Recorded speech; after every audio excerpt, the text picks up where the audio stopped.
Good morning, L&Ds, and welcome to our show here after the summer break. Who is Simon Brown? Well, Simon Brown is the former Chief Learning Officer of Novartis, the current Chief Learning Officer of EY, and he's also the author of the book, The Curious Advantage. And for me, he's, I think, one of the influences when it comes to the learning and development universe. I believe he is one that I think it's really worth to listen closely when it comes on trends, when it comes on also experience, on how to build this next level learning organization. And as you can see, I'm one of his biggest fans, and I'm super, super happy to have him here. Welcome, Simon, to Good Morning L&D.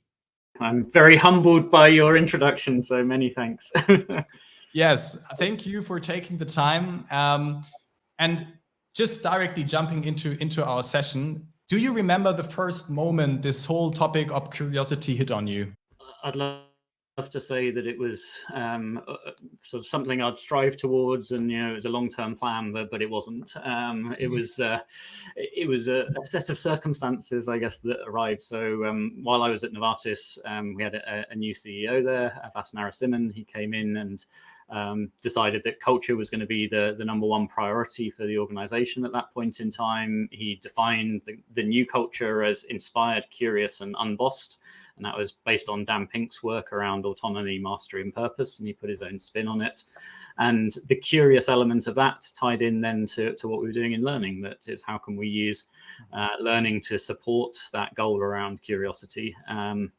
And after a few years of various initiatives around building curiosity that we had within the company, a couple of people then within the space of a few weeks said to me, "Oh, you should write a book about curiosity and the learning journey that you've had at Novartis." And I'd never thought about writing a book.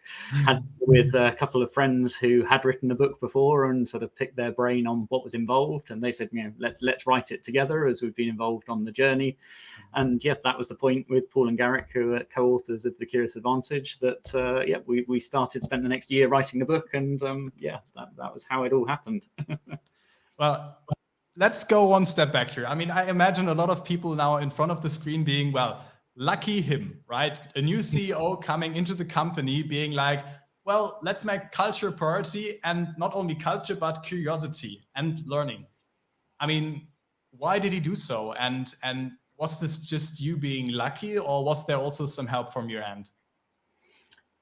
So, I mean, the bigger picture that he painted, and he's shared this on many occasions, is around how over many years the organization had fantastic people, fantastic products, but the performance hadn't necessarily lived up to great people plus great products. And through the analysis that he was doing, it's what's the thing that is holding it back? And the conclusion was it's the organizational culture that's getting in the way of long-term performance. And that led him then to initiate then a long-term culture transformation. And within that, inspired, curious, and unbossed, there's multiple elements, but we came up as the HR leadership team at the time with a new people strategy.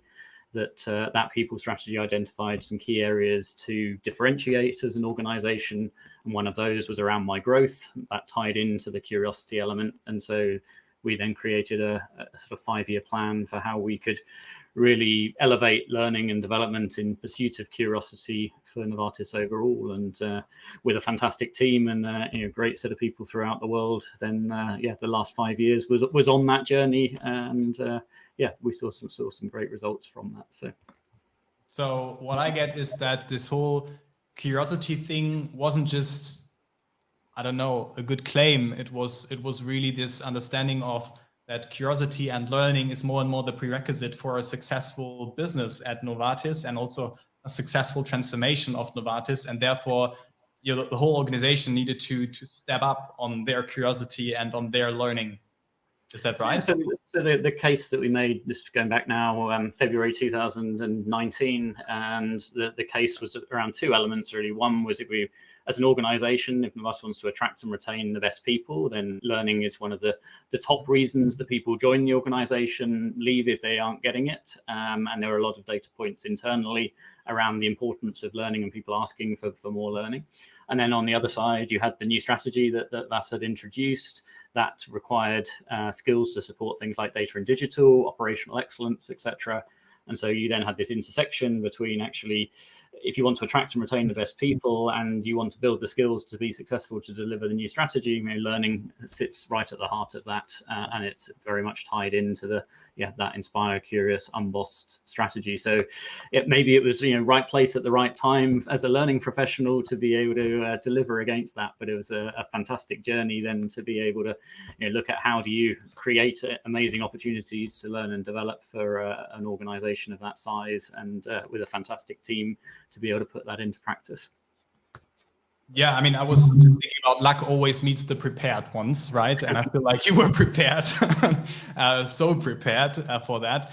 And what I also found astonishing when we were sitting here back then, that you not just presented to the board a kind of campaign or let's do learning, but I think it was also a real business case, right? So there was really a foundation that was more than just a cultural campaign, but really a clear calculation on how curiosity, how learning would leverage the whole business of Novartis for the future, right? And also leverage the already existing learning offers and learning organization. Yeah, exactly. And it was a 5-year business case that we proposed of invest up front and we'll be able to do all of these things, and that will then drive efficiency further on. And you know, it's broadly net neutral over a 5-year period, but that provides the investment then to be able to add new systems, new catalogs, new team members, etc.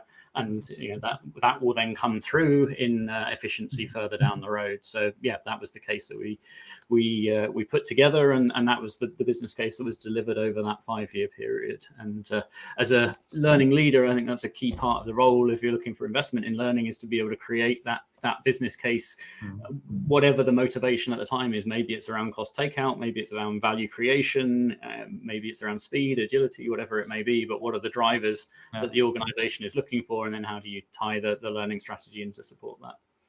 Yeah, I guess also to get this kind of credibility and trust, right, in a boardroom. I think it's helpful to have a business case behind that.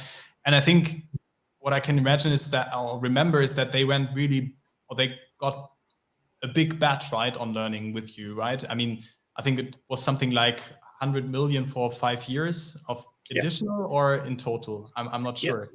Yeah. So I've talked about the business case previously, that it was the case we put forward was invest 100 million of additional funds over 5 years on top of the day-to-day learning spend. And across that 5 years, we'll deliver at least 100 million of savings. So there's the net neutral piece, and elevate the organization to be one of the leaders for learning at the same time. And 6 months ago, they added up the business case, and sure enough, you know, that savings had been delivered, and Novartis was considered, you know, one of the leading organizations for learning, which is fantastic to see. And you know, all credit to the team that achieved that. So, wow, and congratulations to you, and of course to the team for achieving that. Wow.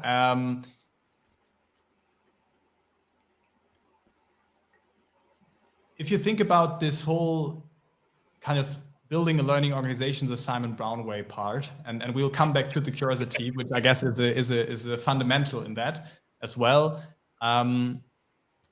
What do you see, or what would you make part of this learning organization the Simon Brown way? What are the key elements maybe that were also then maybe part of this kind of proposal you brought to the table? Yeah, I'm not sure there's a specific Simon Brown way of doing it, but there's I guess a set of things over the years that I've sort of tried to follow, and I mean it goes back to 15 years ago, something like that, when I was a consultant with Accenture, and remember doing various pieces of work around learning strategy. And at one point, you know, I'd never worked on a strategy before. I remember sitting down with someone saying, you know, how do you write a strategy? And they gave me this sort of model around, remember it as SOSTAC was the acronym of it. So it was sort of situational analysis was the S, then it was objectives. Objectives, strategy, tactics, actions, and then control. So, you know, the situation analysis, where are you now? Objectives or vision, as I tend to talk about it now. What's the vision, the guiding star on where you're trying to get to? Strategies for how you're going to get there. tactics for how you're going to deliver against those strategies, actions for project plan almost of how you're going to deliver against the tactics, and then how you're going to control things in terms of project management and some of the other elements. And that model has broadly been in my mind each time sort of been through a sort of learning transformation since then, and it's served in good stead as a sort of structure to be able to tie everything back to the guiding star of where you're trying to get to, and then know how you're going to achieve it through sort of 3 or 4 key strategic pillars or strategies to get there. What are the tactics that sit under that and the actions? So that's the sort of model I've tended to use. Look at things over a long period of time. So looking just for a year is very hard when you're talking about major change, major transformation. So typically sort of 3-year, 5-year period. And sort of bundle all of that up in a business case and tie that to around what's most important. So for the organization, is it cost reduction and efficiency? Is it actually value creation and increased skills? Is it more agility? Is it skills to support the strategy? What's the guiding theme of the moment? And then sort of tie the strategy into those business objectives to be able to show how it can support and deliver. So that's if there was a way, that's sort of broadly what I've followed over the years. So, yeah. I want more meat on the bones here. So I mean, maybe let's start with this North Star, as you called it, right? Yeah. Or this vision, right? If you envision a learning organization, maybe back then, but also today, I mean, you just started at EY, right? Where I guess you said it before the call, you're in the same kind of process, right? You're again at this point to imagine what is this objective, what is this vision of a learning organization, and I mean, if I think about you being this AI and I type into envision or draw a learning organization, what would come up in this picture? Yeah, and so for me, the vision is maybe less about a specific structure and more around sort of what it's going to deliver. So, what's the goal? Is it greater agility for the organization? Is it greater skills for the organization? Is it a people proposition around giving people access to the best learning and growth opportunities? So, it's sort of what's that guiding star? And that needs to, in my mind anyway, that needs to be sort of some way off. It's not something immediately achievable. It needs to be something that's aspirational and something that when you're making decisions along the way, you can sort of use that guiding star as, is this going to help us achieve that piece? And so it's almost a compass by which you can navigate on the journey. And it needs to be something inspirational that everyone can get behind and want to be a part of as well. So that's sort of how I think about it. Yeah. And what kind of bits and pieces does that have? I mean, I imagine, for example, the curiosity part being one part of it, right? Or being one element in this kind of vision or in this kind of picture. Maybe also linking it to this idea of having more self-directed learners and people who have maybe or take more ownership for their learning or career. Is that also part of this kind of vision? Or is it really more this broader sense of saying, well, what is the business strategy? And how does learning apply to this?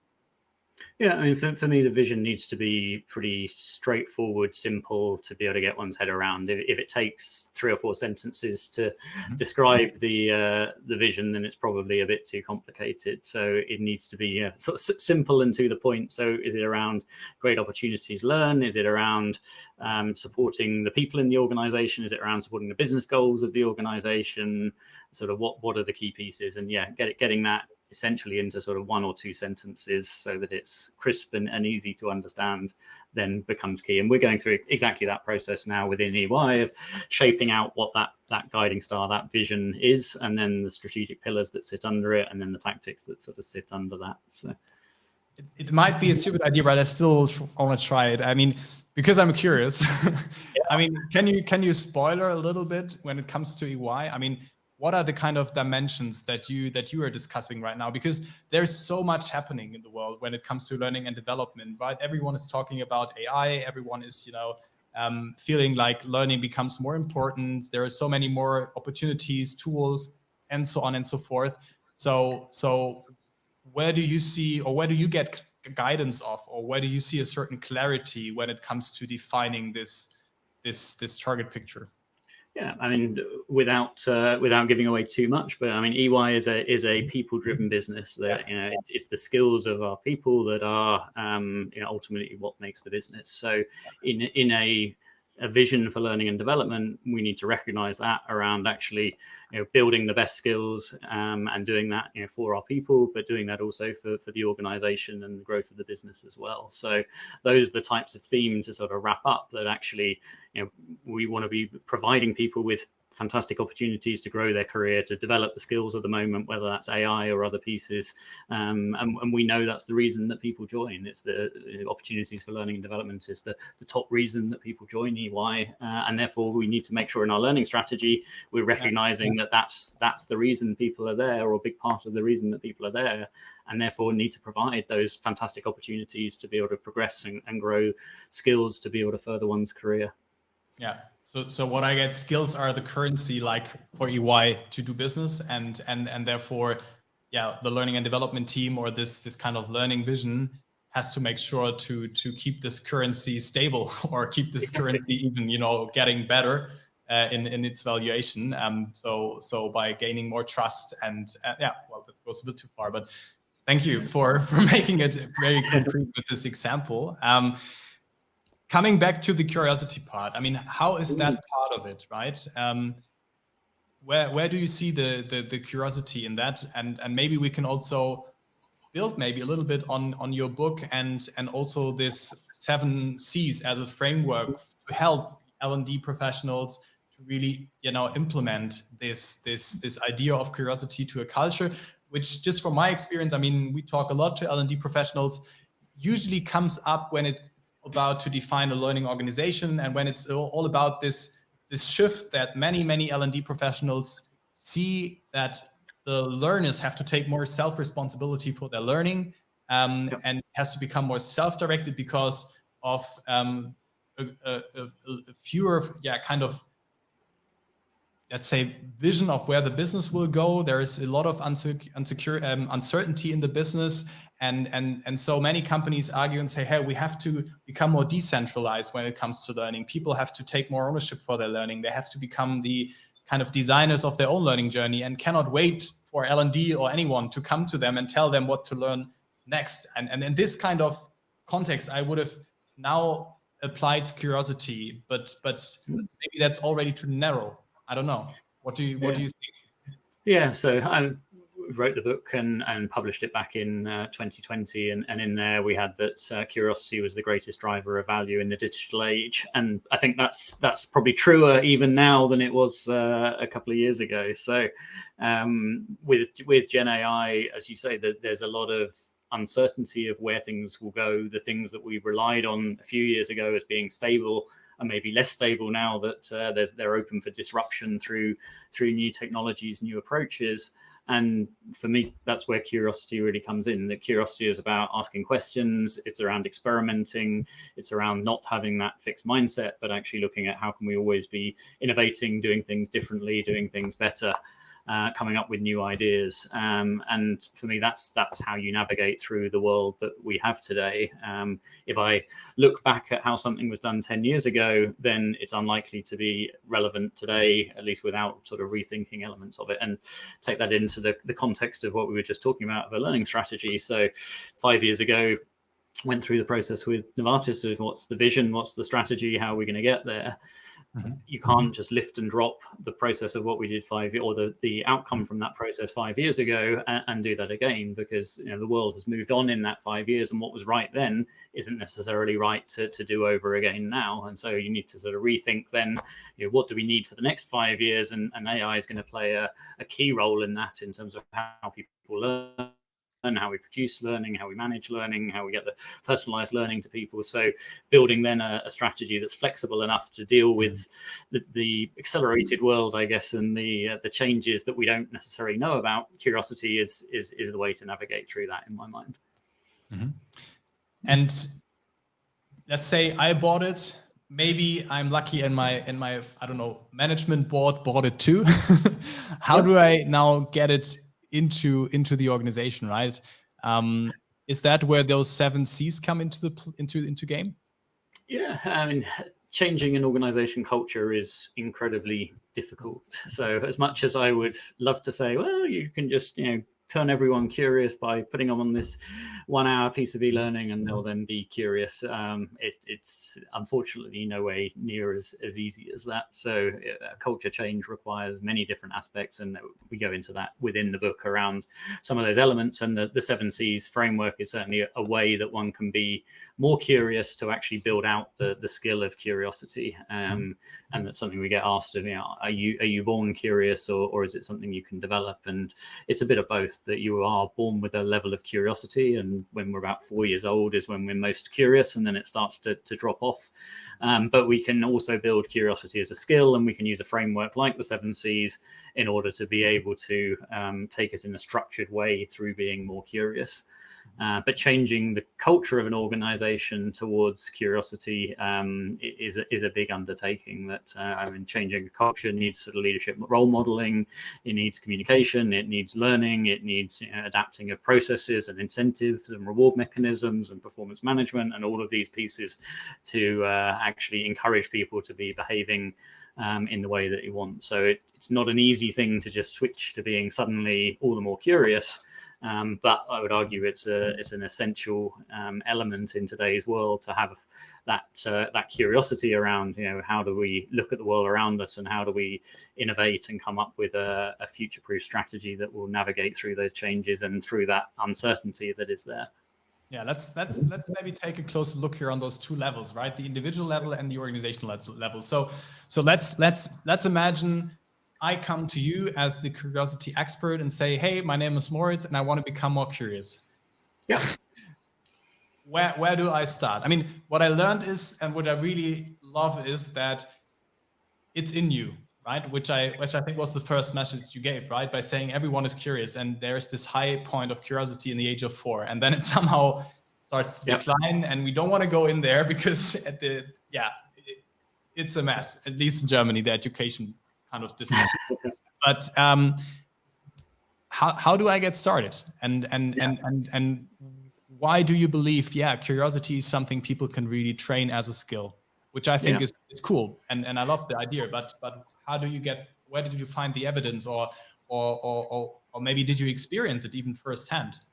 Yeah, so we did a lot of research in preparation for the book, looking at different papers, etc., around curiosity, what makes up curiosity, and that was how we arrived at the 7 C's framework. So that would be the easy way to talk through sort of how do you structure your curiosity in a way to be more curious. So starting around context, so it's around what is it that you're curious about. So let's take AI as the piece that you're curious about. So first off is understanding the context around AI. So what's the language around it? What are the sort of main principles around it? So what's a large language model? What's a GPT, a generative pre-trained transformer? What are the other elements that make up generative AI, a global adversarial network, or all these terminologies? So first of all, understand that context of what's the language, what's the sort of structure around it.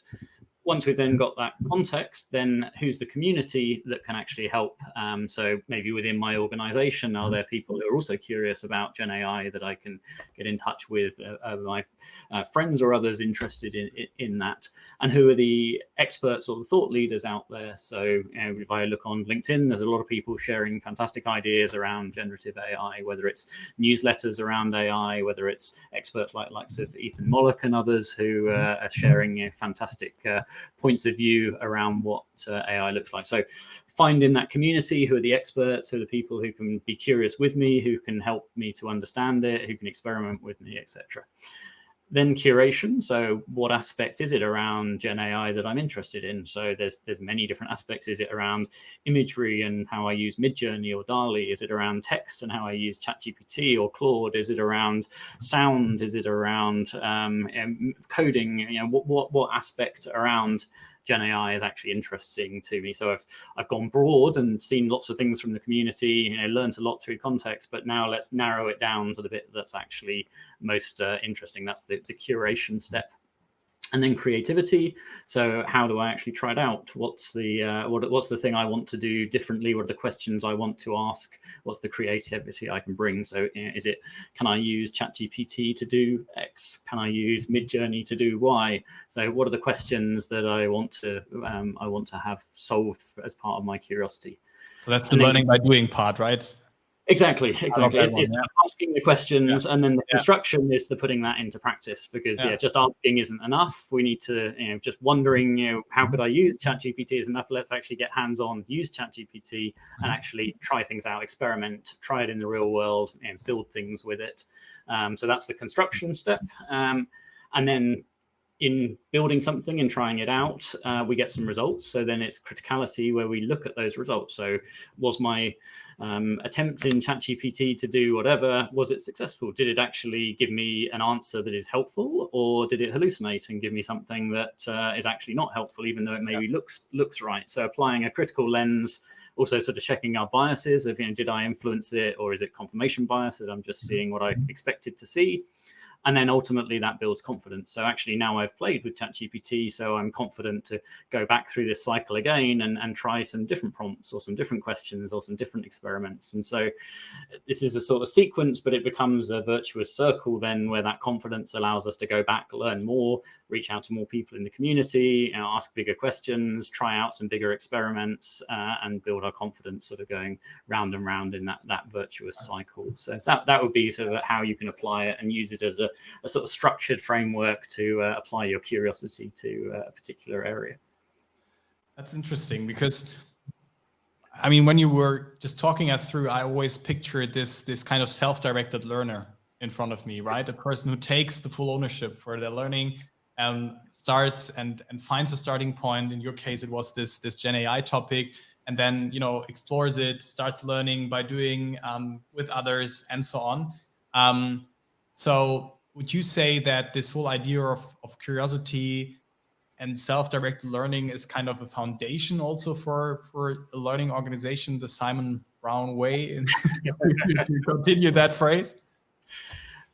So I think creating the appetite to learn, or the environment for people to learn, is something that's important to me, and maybe serendipitously, therefore, I end up in places where there's an alignment of thinking or opportunity around sort of supporting that curiosity and that desire to learn. And as a learning professional, in 25, 30 years, whatever, in the learning world now, it's important for me that there's an alignment of beliefs, if you like, between my own personal beliefs and the organization that I'm working with, and the importance of learning and creating an environment where people can learn and get access to great learning is important to me, and it's fortunately been important to the organizations I work with and have worked with, to create that willingness to have that environment. So yeah, and I think this brings us to this second level, right, from the individual to the organizational level.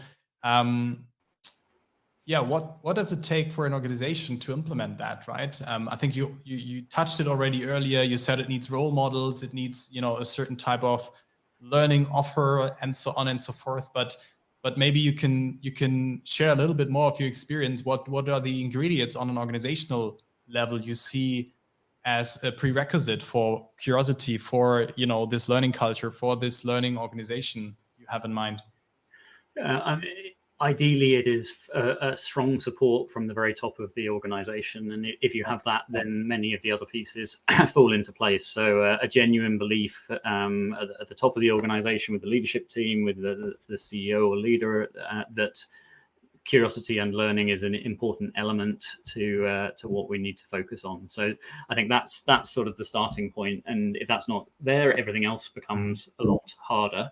But with that there, then it's then around sort of how do you embed that culture of learning and culture of curiosity within the organization. And that may be different depending on the situation of where the organization is. What are the barriers to learning? So why maybe are people not learning at the moment? So is it around that they're not getting support from managers and leaders? So what can one do to change that? Is it they can't find the learning, so it's either there's too many places to go or no single place to go, or when you go to a system or a portal that you can't find what you need, or so maybe there's technical barriers, maybe there's complexity barriers.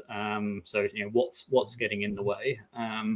And I mean, when we went through that process with Novartis, the sort of barriers was my manager doesn't support me in learning, and I don't have time to learn.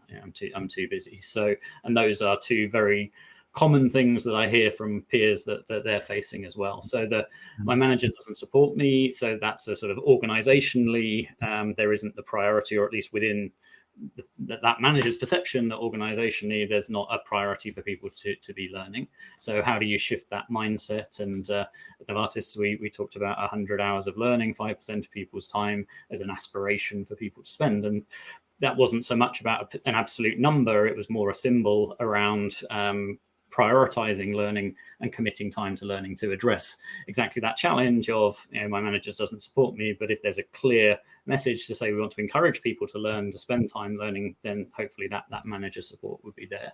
And then I don't have time to learn. I mean, we're all busy. We're all constantly prioritizing what we do any given day. And if you're not prioritizing learning, you're putting other things ahead of that learning. And always used to talk about the example of if you tied people's bonuses to the amount of time that they were spending learning, they'd probably find time to learn. So that means it is a priority call that actually doing my day-to-day work is more important than my learning, which means I'm not seeing learning as part of my day-to-day work. And maybe on any one day that's okay. But when that day becomes a week, becomes a month, becomes a year, becomes 2 or 3 years, and I haven't invested in building my skills over 2 or 3 years, now actually I'm doing a disservice to my organization because I haven't got the latest methods, the latest thinking, the latest ways of doing things, the latest skills. And that means, compared to someone in a competitor organization who has invested in those skills and things, I'm now not able to do it as quickly as well with the latest thinking. So somewhere you need to find that time to make sure you are learning those latest tools, latest skills, latest approaches, latest methods, etc. And actually in practice that may save you a lot of time because you find you learn about a better way, a different way. What you thought was true isn't true anymore because you've learned something new. So shifting the culture is around finding what those barriers are and then finding a way to overcome those barriers, which is then communication. It's leadership role modeling. It's potentially systems, and I don't necessarily mean technology systems. It's sort of systems like performance management or incentives and reward or KPIs or whatever it may be, as then a way to sort of shift the how people think about these things. Interesting. And I mean, you said it earlier, so in your time, 25 to 30 years in this L&D business, would you say that there is a tailwind for the topics when it comes to learning curiosity? So I think there have been times where it's been hard to get attention around it, but I think at the moment, learning and skills, I think is being considered very important, at least in many organizations. And I think Gen AI is driving an element of that there is, since November 2022, when ChatGPT sort of came out, or 3.5 came out, I think there was suddenly hang on, there's a new skill here. And as time sort of went by and people realized the potential of that, suddenly there's a need to understand a completely new area that people didn't have before, build skills around that completely new area. And potentially that maybe have huge impacts for an organization if you haven't got that knowledge and those skills. And it wasn't something where you could just go to the market and buy those skills because very few people had it. And the latest tools, no one really had it. So the answer was you have to start to build those skills and knowledge within the organization. So I think learning teams either rose to the challenge with that, or the business got on and sort of did it themselves. And so I think it's a really important time for learning and skill building. The question is sort of how do learning teams make sure that they're part of that conversation rather than being bypassed because they can't respond quickly enough to the needs around it. Interesting. And I think it has a lot to do also with the role of the learning and development team. So many learning and development teams that I meet, I think I think they resonate very easy with, you know, something, a picture that I usually draw where they feel like a bit stuck in the middle, you know, between this whole kind of strategic role as a strategic advisor, helping the business to translate this accelerations of technologies, trends, and so on into skills in their people. But they're not doing it because they are so much stuck with a little, you know, day-to-day work of here we need a facilitator, there we need, I don't know, this training. I mean, how would you say also maybe does the role of an L&D professional need to change in order to really live up to the challenges and to be part of this conversation and to be part of, or be get a seat at this table? What would you say were the major changes that you have seen now also in your time in an L&D environment of the role of an L&D? Yeah, I think I mean there are many different roles within L&D, and you know, they will be impacted to varying degrees by Gen AI. Some need to have a really sort of deep understanding and ability to use. Some it's maybe more of an awareness. So I think it's hard to give a sort of a blanket absolute, but I think everyone within learning and development, I think, needs to have some awareness around Gen AI and the benefits that it can bring. And then depending upon the roles, it may be around then if I'm involved in creating learning content, then am I using tools that are powered by AI or able to allow me to do a lot more than maybe previously because of the AI component within those tools? If it's around how learning is delivered, then what's going to be the impact of AI in terms of how people learn? So already now, there's the videos from OpenAI's spring update where they shared ChatGPT 4.0, and in there's some learning examples of explain these things to me, help me with a maths problem, and that was in an academic environment of a sort of school maths problem, but actually applying that into the context of work. There's many things where AI can be helping us learn day to day, whether it's through challenging us, role playing, providing ideas. So what's learning going to look like where people are using an AI assistant? So as a learning professional, one needs to be thinking about how people learn using AI, because that's potentially going to have big impacts around, maybe content looks very different in the future. Maybe we will have an AI coach and that's how we learn. And then at a more sort of senior L&D leader is what's going to be the impact on the organization, and what role does L&D need to have in building skills and helping the organization to adapt. So that's the more strategic lens of having a broader understanding of how it's going to impact. Is it going to be new business models? Is it going to be change of organization structures? What's going to be the impact? And how can learning help to support those changes and the strategy around using AI? Yeah. So maybe let's dive a bit into this conversation of learning and development in AI, since we're very curious, which I think is so interesting, right? Because I think that was also one of the last times I thought about curiosity back again, when I realized, hey, there are some people that actually start exploring AI, right? So there were people in the team who, I don't know, started to create, deep fakes. There were others, created the Forever Day One company song. Then there were people who were using it on a day-to-day basis in their work, to write agendas for trainings or, proofread emails and so on and so forth. And then there may be others who didn't do it, which, I think is also interesting in terms of the curiosity discussion we had at Advance, right? Which shows, well, there are some people who explore, maybe some don't. And now let's explore this AI and L&D kind of future scenario. What I learned from you is that AI is or can become this kind of personal kind of teacher. Like, we had back in the days when, Aristoteles, I think, was the teacher of, Alexander the Große, so there's this kind of dream scenarios, right? Where there's this one person, fully dedicated to my education, which I think is an interesting scenario.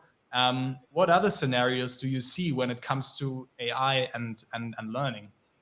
Yeah, so I think being curious to try it out, to find those scenarios is key. So if I go back to sort of that structure of how you start being curious and my own journey on there. So one of the first things was, understand the context. So when when I started first looking at it, I was listening to some podcasts. So they were sort of talking about, ChatGPT. I think one was with Sam Altman, a few others. And it's like, okay, I need to learn about this. So sort of said, went into ChatGPT and got the sort of tell me about it. And it said, there's these different components. And one of those was something called a global adversarial network. I'm like, okay, I have no clue what that is. So I went and explained to me, like I'm a 10-year-old, what a global adversarial network is. And it went through this little story that explained it to me. It was like, it's like this person that's trying to generate something, and then there's a judge, and they have to fool the judge that this thing is real, and the judge will tell them whether or not it's real or not. And if it's real, then it sort of makes it through. If it's not real, it goes back and generates something else. And it's a way that it sort of refines its message to be convincing in its answer. And suddenly, having explained it as though I was a 10-year-old, I was able to understand the concept of what it was, and that stuck with me, a year later or whatever now. So for me, that was using Gen AI to help learn rather than going and looking at a YouTube video or whatever. So there will be many instances, I think, like that, where actually there's things in the flow of what we're doing where Gen AI is going to help us to learn, and we need to then be curious around what are they going to be, how are people going to do it, and then what's the role of learning and development to support that. So is it we need to give people the prompting skills to be able to do that? Is it we need to be able to help people understand the tools and have the confidence to be able to try out those things? Is it around safety and governance that we need to let people know what they can safely put in terms of company information and data privacy and all of these pieces? So there's many roles that learning can play around that, in encouraging people. And then is it also supporting communities where people come up with fantastic prompts within their organization? How are those shared, and how do you share that knowledge around, and how do we learn from each other and have that curious culture where we can try things, experiment and share? So there's many roles, I think, in there for learning teams and learning professionals to be curious around what this is going to mean, and be curious around where they can bring value along that journey as well. Yeah. And at the same time, I think careful, right? Because it's maybe we're still in the process of understanding it, right? So we had this conversation earlier where I was referring to a conversation 2 years ago with the chief learning officer of Lego, who said, well, we have also a company value, which is curiosity at Lego, and we depend a lot on it. And her, I mean, it was at a big HR conference in Paris, Unleash, and everyone was fully bought into this opportunity marketplace train, kind of, which was leaving the train station back in these days, where everyone was like, yes, AI can help us to matchmake, skills and trainings and make learning so much easier. Yes, but she said at the same time, it's also a certain echo chamber, right? Where I got more and more narrowed down into one direction, but maybe that's not the future where our business is going or should go, right? So this wandering, which I think is also part of curiosity and being kind of, well, let's maybe go one step more left or right, is maybe a little bit kind of outshielded here. Yeah, that's right. So it's interesting to explore it, but not just basically integrate it or implement it and without questioning it at once. Yeah, and that comes back to the criticality step within the model. Yeah. So it's, am I applying a critical lens to this, and am I having healthy skepticism around it? So there's a lot of hype around AI. There's a lot of promises. So applying that critical lens of, okay, what's real and what's not here. And also, where maybe am I not seeing the full picture? Either this is one perspective, but how do I think broadly? It's understand the context, understand all the points of view, in order to then make my own decisions as well around it. And I mean, that's one of the criticisms of AI personalization. Is on one hand, it's fantastic; it gives me very personalized things based around maybe what I'm interested in or other elements. But maybe what it is in danger of doing there is also sort of reinforcing the points of views that I have and not giving me a broader perspective, alternative points of view, that wider thinking in order to be able to challenge. So it's just some things like, playing devil's advocate, what would be the opposite perspective of doing this? That type of approach is often helpful to just broaden our minds again and just say, okay, there's lots of reasons why we should go down this path, but what are the reasons we shouldn't? And what would be the other options that we're considering? Or what are we not seeing or not saying here? So would you agree that learning with AI in a way would need even a more self-directed or more self-aware learner in that sense? Because it's not like you go on this LMS and press play and just you consume, but it's more interactive, and it needs you to really kind of design your own kind of learning journey, with prompts, with questioning what you see, with working from then backwards. So would you say that learning with AI needs even a more self-directed learner than the LMS? So I think we're still very much in the early days of generative AI, and so we know that it will very convincingly present things that are not true, in terms of hallucinations and things. And there's controls and all sorts that we can put around that. But I think having that healthy sense of skepticism around what I'm seeing, if it's coming straight out of a Gen AI engine, is for the time being, I think, an appropriate way to look at it. And there's a lot of discussion around sort of human in the loop, or having sort of human eyes on things, so that you don't just take face value what is generated by Gen AI, but that we have this sort of sense of skepticism or a sort of critical lens on it before acting on it. So it depends on the situation, and there may be ways that it's counted in tools and other pieces. But as a general rule, I think it's still very wise to have a healthy skepticism around an answer that's purely generated by Gen AI without having those controls on, before just taking it at face value. Yeah. Interesting. So we have 10 more minutes to go, and you have a sharp end of the call. So let's maybe jump into some of the questions. So we have one question from Pascal, who's asking, I think, referring a little bit to this learning organization part. So what's your experience, Simons, with rewarding people for learning through performance management? I have Gotthard's law in mind. It's a very long question. When a measure becomes a target, it ceases to be a good measure. Will people actually learn if it's extrinsically imposed, or will they do what they can to perform learning rather than actually learn? It's a great question, and yeah, I would agree, Pascal, with what you're saying. If you make too concrete a target around it, then it is in danger of being counterproductive. And we had this conversation 5 years ago at Novartis. We were talking around the aspiration of 100 hours of learning, and I deliberately used there the word aspiration. It was not a target, and that was very consciously the discussion that we had at the time, because we talked about, do we put it into performance management, that would be a great way of driving people to do that. But the downside, exactly to Pascal's point, is then it becomes a metric rather than an intrinsic sort of desire to do something. And if I have a sort of calendar year performance management process, and I'm now in November, and I've done 20 hours of learning, and I've got to do 80 now over the next 4 weeks, I'm not going to feel positive about the experience of learning. I'm going to feel that it's filling up my days, it's intrusive, why have I got to do this? And that's not in any way the sort of motivation and desire that one wants. So aspiration was very much the language we used there. It's creating the environment where people have the opportunity to learn. It's giving access to great learning, but yes, there's certain learning compliance from mandatory learning that has to be done. But for the more curious side of things, it's creating a safe environment for people to be able to learn and choose what's appropriate learning for their role and their career ambitions and things, and then having the great opportunities, whether that's formal learning or whether that's developmental learning through projects and through other pieces. It's creating that environment, that culture. The metrics are important, though, to be able to measure and see, are people taking advantage of that? Are there pockets where maybe the message isn't getting through or people don't know around it? So metrics are super important, but having an absolute target is or can backfire, I think. Interesting.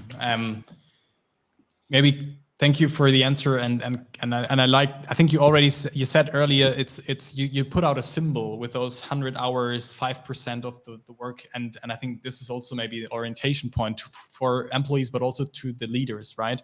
To say, well, this is what we expect as a good kind of range. There's a second question which goes more into the direction we had on AI.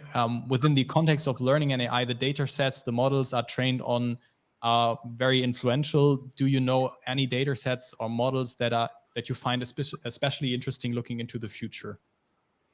Yeah, so I guess at a personal level, I'm always interested to be playing with, it's the curiosity piece of playing with new tools and new models and understanding new use cases.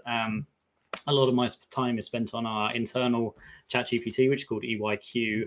And so that's a safe environment. And within there, we're able to then sort of create and save prompts. There are AI skills that it's sort of programmed with, the way it can perform certain tasks and things. So, and that's, I guess underneath all of that is at its core the sort of OpenAI, Microsoft Azure framework, but it's then trained on EY data and then allows us to be able to sort of operate in a safe environment within the company. So that's the main data set that I'm, I guess, playing with and experimenting with on a day-to-day one, but always interested to sort of understand what are the new tools coming, maybe what are the frontier models that are ahead of the rest. I think everyone's looking with interest around what's going to happen with GPT-5 or sort of the next iteration that comes out there, and there's various rumors that it won't be too far away before we start seeing things there with either a new logic model or a new version. So yeah, waiting with interest to see what happens there. With this Good Morning L&D format, we really try to bring together the people who feel like, yes, it's time to shape this future of learning, and we want to be this wake-up call, right, for people in the L&D world. And I want you to give a wake-up call, maybe a wake-up call you received in the last, I don't know, month or years, where you had this moment of, oh wow. The theme of the discussion of the last hour around being curious and looking for opportunities to be curious. And it was a couple of years ago of being curious to go and eat some great pizza and nerd out about L&D in Berlin that brought us into our first conversation. So you never know where that curiosity is going to get you. And I think at the moment, the area I think as an L&D professional to be curious about is the role that Gen AI is going to have on our profession and on the organizations that we support. So I would encourage people to let your curiosity head in the direction of Gen AI and its impact on learning, and see where that takes you. Thank you. Wow. Thank you, Simon. Thank you for making the time. Thank you for joining us. It was an honor to have you in our Good Morning L&D show, and I can't wait to see you again, maybe for a next masterclass in pizza baking, the next visit to Berlin. We don't know, let's see. But yeah, thank you all. Thank you, Simon. Have a beautiful afternoon, and see you in 2 weeks.